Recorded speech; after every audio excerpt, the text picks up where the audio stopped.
坏消息，茉莉宝竟然发烧了，连续2天高烧不退，终于扛不住，带她来医院了。因为我前1周刚刚阳过，怕她也被传染，于是带她做了一系列的检查。新冠倒是暂时没事儿，但是喜提了副流感病毒，外加支气管炎。医生让我们先回家吃药观察，如果咳嗽有异样再来医院治疗。我也判断不好什么是咳嗽有异样嘛，就从网上找了个视频。1. 鸡鸣样咳嗽。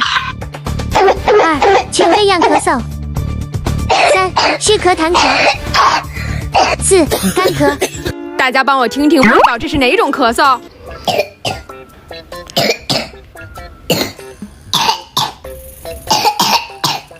所以到底是哪种呢？